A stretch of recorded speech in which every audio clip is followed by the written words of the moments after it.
এই জমিদার নাম রে নাম অটোতে নাম নাম উল্টে গেল নাম নাম নাম। হ্যালো প্রিয় আসসালামু আলাইকুম, সবাই কেমন আছেন? আশা করি অনেক ভালো আছেন। আমি আমি চলে এসেছি আশুলিয়া জিরাবতে। দেখতে পাচ্ছেন বন্ধুরা, এখানে অনেক পানি অনেক পানি। আমি এখানে নৌকা খেয়া পারে পারে ব্যবসা করবো বন্ধুরা। আপনারা সবাই কমেন্টে জানাবেন কেমন হবে। আমি এখানে একটা নৌকা নৌকা কিনবো এবং খেয়া পারে পারে ব্যবসা করব। এখানে অনেক লাভবান হবে, বিজনেসে অনেক প্রফিট হবে। মামুর বাটার অটো ফাঁসে গেছে রে, মামুর বাটার অটো উঠতেছে না। দাও ধাক্কা, দাও ধাক্কা দাও, দাও আরো জোরে হাইও, আরো জোরে হাইও, আরো জোরে হাইও।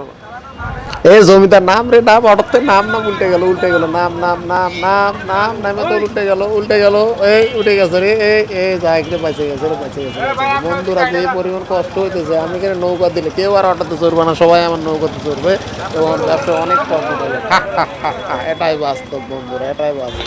এবার হলো আমার পালা, জানি না কি হবে। আল্লাহ মাহবুব তুমি আমাকে রক্ষা করো। লা ইলাহা ইল্লাল্লাহ, লা ইলাহা ইল্লাল্লাহ, লা ইলাহা ইল্লাল্লাহ, আল্লাহ আল্লাহ আল্লাহ।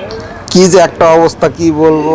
আসলে জিরাবো এই রাস্তাটা এতই খারাপ, এখানে প্রত্যেক দিন 2 থেকে 3টা গাড়ি ফেসে যাবেই এবং 2-4টা গাড়ি উল্টিয়ে যায় এবং মানুষের অনেক ক্ষয়ক্ষতি হয়, অনেক বিপদের সম্মুখীন হয়।